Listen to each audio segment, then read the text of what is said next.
ഞാൻ നേരത്തെ പറഞ്ഞു, വേടൻ നമ്മുടെ ആരുമല്ല. അദ്ദേഹത്തിന്റെ റാപ്പ് സംഗീതത്തെ ന്യായീകരിക്കേണ്ട ആവശ്യമോ അദ്ദേഹത്തിനെ വേറെ ഏതെങ്കിലും രീതിയിൽ സപ്പോർട്ട് ചെയ്യേണ്ട ആവശ്യമോ നമുക്കുണ്ടെന്ന് എനിക്ക് തോന്നുന്നില്ല. പ്രത്യേകിച്ച് വലിയൊരു തലമുറയെ അദ്ദേഹം സ്വാധീനിച്ചുകൊണ്ടിരിക്കുന്നു. വലിയൊരു തലമുറയെ. ഉച്ചയ്ക്ക് 2 മണി മുതൽ രാത്രി 10:30 വരെ 7000 ആളുകൾക്ക് മാത്രം ഇങ്ങനെ നിൽക്കാൻ പറ്റുന്ന ഗ്രൗണ്ടിൽ 10,000 ചില്ലാനം വിദ്യാർത്ഥികളും വിദ്യാർത്ഥിനികളും യുവാക്കളും തടിച്ചുകൂടുന്നു. എത്ര ടൈം എന്നാലോചിച്ച് നോക്കുങ്ങള്.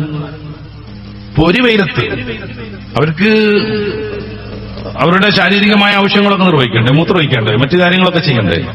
പക്ഷെ അതിനൊന്നും ഒരു സംവിധാനമില്ല. ഉച്ചയ്ക്ക് 2 മണി മുതൽ രാത്രി 10:30 വരെ. എന്നിട്ടും വേടൻ സ്റ്റേജിൽ വരുന്നില്ല എന്ന് വന്നപ്പോ പ്രതിഷേധം വരികയാണ്. സംഘാടകരോട് കയർക്കുകയാണ്.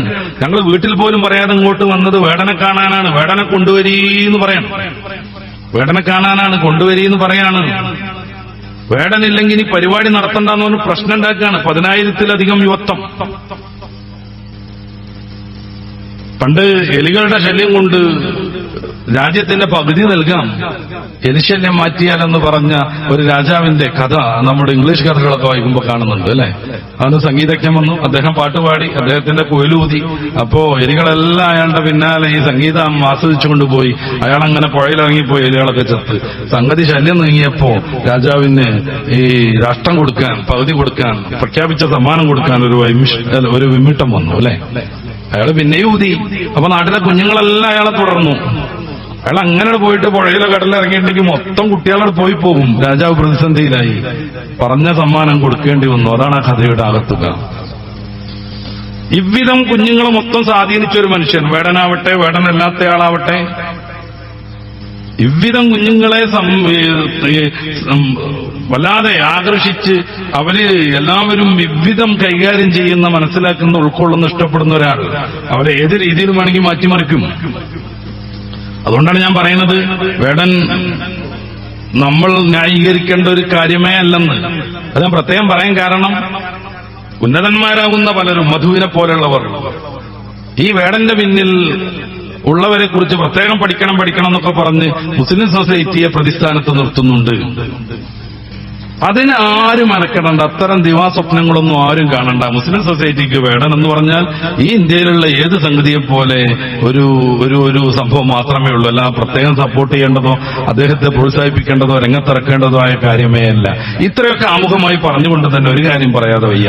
അദ്ദേഹം മുന്നോട്ട് വെക്കുന്ന ഒരു രാഷ്ട്രീയമുണ്ട്, പുതിയ കാലത്ത് ഏറ്റവും പ്രസക്തമാണത്. ഈ ജന്മിത്വ വ്യവസ്ഥയെ അദ്ദേഹം ശക്തമായി വിമർശിച്ചുകൊണ്ടിരിക്കുന്നു.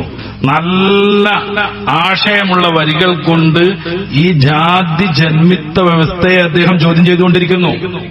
നിങ്ങൾ ഉന്നത കുലജാതന്മാരും നിങ്ങൾ വലിയ ഉന്നതന്മാരും അല്ലെന്നും അങ്ങനെയാണെങ്കിൽ ഒരു ചുക്കുമില്ലെന്നും അദ്ദേഹത്തിന്റെ ഭാഷ ഞാൻ പ്രയോഗിക്കുന്നില്ല, അദ്ദേഹം പാടുന്നു. ഇത് പലരെയും അലവസരപ്പെടുത്തിക്കൊണ്ടിരിക്കുന്നു.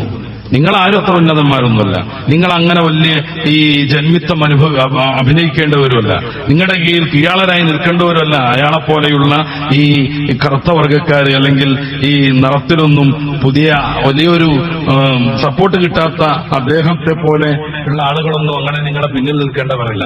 ഇനി നിങ്ങൾ അങ്ങനെ ഉന്നതന്മാരെന്ന് വെച്ചാൽ നമുക്കൊരു ചുക്കുമില്ല. ഇപ്രകാരം അദ്ദേഹം പല കാര്യങ്ങളെയും ചോദ്യം ചെയ്തുകൊണ്ടിരിക്കുന്നു. വേടൻ എന്നത് അദ്ദേഹം സ്വീകരിച്ച പിൽക്കാലത്തുള്ള ഒരു പേരാണ്.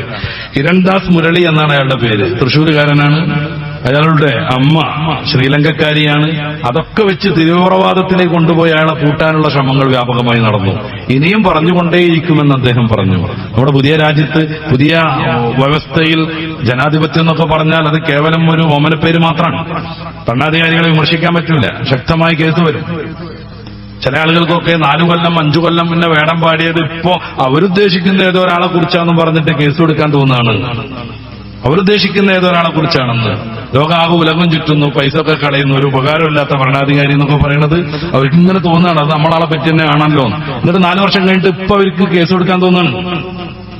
ഇയാൾ ഏറ്റവും ശ്രദ്ധേയനാകുന്നത് അയാളുടെ 2020 വന്ന ഒരു ആൽബമുണ്ട്. അയാൾ തന്നെ രചിച്ച, അയാൾ തന്നെ പാടുന്നത്. വോയിസ് ഓഫ് ദി വോയിസ്ലെസ് എന്നാണ് അതിന്റെ പേര് പോലും. ശബ്ദമില്ലാത്തവരുടെ ശബ്ദമാണത്. അത് ശരിക്കും വേടൻ ഉയർത്തിക്കൊണ്ടിരിക്കുന്നു. അത് പലർക്കും അനവസരം സൃഷ്ടിക്കുന്നു. അതുകൊണ്ട് അറസ്റ്റ് ചെയ്യാൻ വേണ്ടിയിട്ട് നടപടിക്രമങ്ങളൊക്കെ വളരെ പെട്ടെന്ന് പൂർത്തിയാകുന്നു.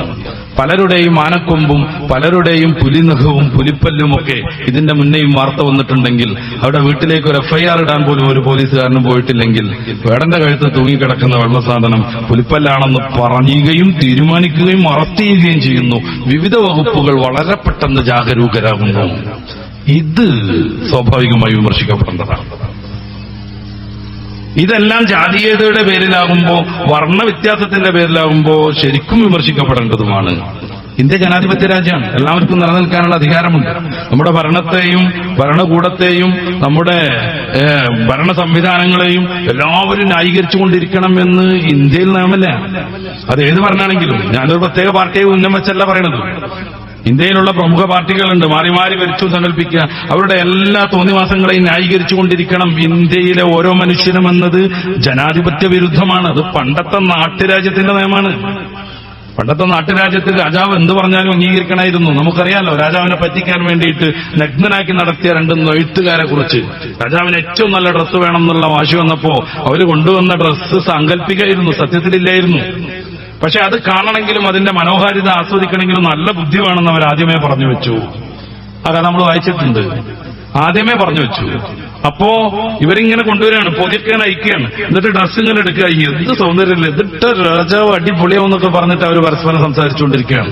അങ്ങനെ രാജാവിനെ നഗ്നനാക്കുകയാണ് അവർ. എന്നിട്ട് ഈ ഡ്രസ്സ് അണിയിപ്പിച്ചുകൊണ്ടിരിക്കുകയാണ്. എന്നിട്ട് അവരിങ്ങനെ എന്തു ഷേറ്, വല്ലാത്തൊരു സൗന്ദര്യം. രാജാവിന് ഈ ഡ്രസ്സല്ലേ എന്നും വേണ്ടത്. സത്യത്തിലാള് ഫുള്ള് നഗ്നനാണ്. ഇവര് ഈ ഡ്രസ്സ് ധരിപ്പിച്ചു എന്നുള്ളതൊക്കെ വെറുതെ അഭിനയിച്ചതാണ്. അവരുടെ അടുത്ത് ഡ്രസ്സേ ഇല്ലായിരുന്നു. രാജാവ് മനസ്സിലാക്കി, നല്ല സൗന്ദര്യം ഉണ്ടെന്ന് പറഞ്ഞില്ലെങ്കിൽ ഞാൻ പൊട്ടാനാന്ന് വരും. മന്ത്രി മനസ്സിലാക്കി, രാജാവിന്റെ പുതിയ ഡ്രസ്സ് നല്ല ചേർച്ചുണ്ട് എന്ന് പറഞ്ഞില്ലെങ്കിൽ അയാളും പൊട്ടനാണ്. അങ്ങനെ ഓരോരുത്തരും രാജാവിന്റെ ഭാര്യ മനസ്സിലാക്കി. ഫുള്ള് നഗ്നനായി കാണുകയാണ് രാജാവിനെ പരസ്യമായിട്ട്. പക്ഷെ രാജാവിന്റെ ഭാര്യ മനസ്സിലാക്കി, ഞാനെങ്ങാനും അത് സൗന്ദര്യമില്ല എന്ന് പറഞ്ഞാൽ ഞാനൊരു മന്ദബുദ്ധി എന്ന് മനസ്സിലാവും. അതുകൊണ്ട് നല്ല സൗന്ദര്യം എന്ന് പറഞ്ഞു. അങ്ങനെ രാജാവിനെ മുന്നിൽ നിർത്തിയിട്ട് നഗരപ്രദക്ഷിണം നടക്കുകയാണ്. അപ്പോഴാണ് ഇത്തരം അന്തങ്ങളും ബോധങ്ങളും ഇത്തരം അഡ്ജസ്റ്റ്മെന്റ് ജീവിതങ്ങളും ഒട്ടും പരിചയമില്ലാത്ത 2 കുട്ടികൾ രാജാവ് നഗ്നനാണെന്ന് വിളിച്ചു പറയുന്നത്. അത് ഏതെങ്കിലും വേടൻ വിളിച്ചു പറഞ്ഞുകൊണ്ടിരിക്കണം. എല്ലാവരും ഒതുങ്ങി നിൽക്കുന്ന സമയത്ത് ഏതെങ്കിലും വേടൻ അത് വിളിച്ചു പറഞ്ഞുകൊണ്ടേയിരിക്കണം.